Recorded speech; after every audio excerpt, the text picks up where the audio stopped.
You guys have a good 4th of July? You guys have a good break?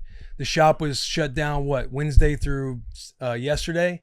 You guys get out, have some fun. I know Jackie Boy, he was down in the Panama City, yeah? Panama City, man. Talking on last week's episode, you might find some stragglers. Yeah, it went the opposite way. It was 10 guys, 0 bitches. And it was awesome. Yes, it's good to get back with your boys and just hang out at the beach. We had a buddy's house that was right on the water, so haven't really stayed at too many spots that are like directly on the beach, and that is, you really can't beat it. It was just unmatched energy. Everyone's having a good time. Panama City does 4th of July right. They know how to celebrate America, so I was really happy to be down there, happy to be back. Dude, one thing we miss in good old God's country of Bonne Terre, Missouri, and it's water. Seeing you guys, I saw Garrett, he was on the water, you were on the water. JP, you were on the water. Mitch, Sherm, I don't know if you guys got on the water over the weekend. No, we were hanging out together. Oh, yeah, that's right. You guys had a little house party. I see you having the rest of those, the Beer Games Championship of the World, the massive cooler of beer we still had left. By the way, again, just a reminder for everybody, though, that content comes out July 23rd, 24th, I believe, 22nd, 23rd, one of those 3 dates. But one thing we miss in Bonne Terre is some water. It is so fucking hot outside and humid. Cornhole, you're right, Sherm. I didn't take home the cornhole trophy. We got bounced within 3 games. We lost the first round. It was double elimination. We won one game in the loser bracket, then got bounced. There's a big water slide there. Rue had her first water slide experience. It was all time. She had her first firework experience. She was holding the sparkler. We were holding the sparkler together. But my big shout out from 4th of July weekend goes to the fire we had on the last day. We had a fire out at this farm. Dude, we were staying on this badass farm. And you guys know, every time I talk about going back to Bonne Terre, I don't always have the most positive things to say. I'm proud of where I'm from. But going back, it's like the wife, we talk about going back. We usually stay with my boy Nick. We always feel like we're intruding on somebody when we go. Not a lot of hotel selection. But this last time we went, this past weekend, we got this Airbnb, this farmhouse that sits on 200 plus acres. And it has foundation, like stone, that is still there from 1832. And my boy Scott, who owns the whole farm, who owns the place and everything else, like they do a really good job theming it up, like the Civil War area back in the 1800s or early 1900s, like a lot of small details like in the farmhouse, to where it was so badass, because you wake up in the morning, you go outside. There was awesome landscape, a lot of farmland that you're looking at. You're making breakfast. There's no TV on the first floor at all. You're making breakfast in the kitchen area.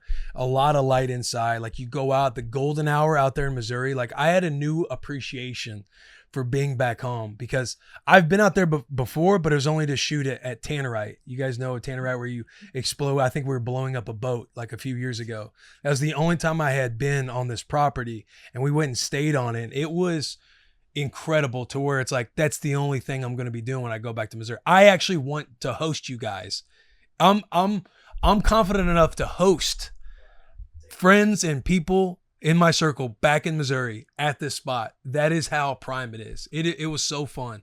It was a good little getaway. It felt like a real vacation, just being out on the farmland and stuff, like riding the ATVs, riding 4-wheelers, making s'mores. Rue had her first s'more. Shout out s'mores. I know we did shout out, no free shout out in the episode with Quentin Nelson. That's a fun conversation with all pro, just probably future Hall of Famer guard from the Colts. We did shout out, no free shout out, but I do want to give a special shout out to s'mores. And I was thinking about s'mores, and you guys correct me if I'm wrong, but making a s'more, there's only one way to have that flavor, and it is by just the original s'more itself. They try to recreate it into Pop-Tarts. They try to recreate it into other things, and it never hits the same. But when you have an old-fashioned s'more, like, it is the best. It's such like a nostalgic perspective. Yeah, gooed up. Such a nostalgic perspective. You're sitting around the fire. You're hearing the crackling of the fire going on, and you're making s'mores with everybody. Like, it is, there's nothing like it. And I also came accustomed to putting a Reese's cup on the s'more, which is a nice little flavor. But I'll say this for Reese's. This is free. This first one's for free.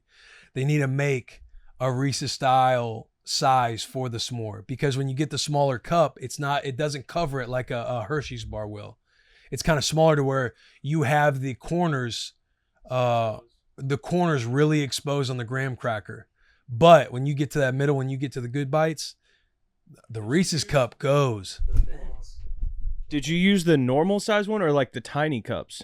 I used the normal size and Reese's. It still didn't have enough. Yeah, it still didn't have enough. I was gonna say that's a pro move, because your options are the thins, like you were just saying, Sherm. You have thins, you have the regular size, and then you have like they're making like these double stuff, like the fatter ones, but nothing wide enough. No pause. Nothing wide enough to fit on a good graham cracker. So that would be, I think that's a move that Reese's needs to make, is making like the square, a s'more compatible, like a square Reese's cup. Do you like your marshmallow burnt, or do you like it well done? I'm glad you asked that question, Garrett. Yeah. So my method for the s'more is, number one, if you have yourself a good s'more marshmallow, not like the jumbo ones, not the regular marshmallows, one that says s'more, to where it's a little flatter, it works with the graham cracker and the Hershey's bar. You go about 15 seconds right at the top of the flame, 15 seconds on each side, to where you get a nice light brown coating, okay? And then your next flip, where you go on the original side, you want it to catch fire. You want your s'more to catch fire and not sit there in flames. You let it catch fire. You calmly bring it back. You give a nice hawk to it and blow it out. And that is the prime marshmallow for a s'more. That is my method. Just because, like, if you just get the golden brown on each side and go, it's still got a little like harder fluff in the middle. You don't get it all the way through. You want what JP was saying. You want that gooey going out on all sides, to where you bite a little bit of the marshmallow with a little bit of crisp on it. My mouth's watering talking about it. But that is how you do a marshmallow right for a s'more. I agree. Does anybody have like a different opinion? I won't say a wrong opinion. I'll just say a different opinion or a different approach to making the perfect marshmallow. I go golden everywhere. You just go golden everywhere. You don't want it to catch fire. You don't want any black on it. Yeah, no, I want straight. I don't want it to be burnt and crispy. I'm good with just a golden brown all around. Now, just to correct you, I'm not trying to burn it and make it all crispy. You just want that flash fire on it, and then you blow it out to where it's got a nice little black crisp to it. Yeah, I don't want that. Right, not like Charles and that. Are you talking about when she caught it? That's when you catch a fire way too early. She was like, "Hey, take a video of me pulling it out and blowing it off." And right when she put it in, it caught way too much fire. She's like, "Oh shit!" And ends up starting to like huff and puff and blow it all away. But that's not how you want to do. You do not want to catch fire too early. You want a good 30 seconds of roasting, 15 on each side. Again, a golden brown. Get the little light flash fry at the end. But yeah, dude, we had a good time out in Missouri. I'm actually, when I plan a trip to go back, I will actually be excited to plan a trip to go back. Outside of just going back to visit my dad and my brothers and figuring out how you kind of check all the boxes when you go home, I would actually be excited to go spend a few days, bring some of the fellas. It's a cool spot. It is a fucking cool spot. Before you bring us out there, is the guy willing to install a pool? Above ground, in ground, some sort of water? Above ground's a vibe. Above ground is a vibe. Above ground is a vibe. I don't know if he'd be willing to put a pool in that farmland. However, we do need to find a source of water, because again, I feel like that is the one thing Just a sprinkler. we are missing.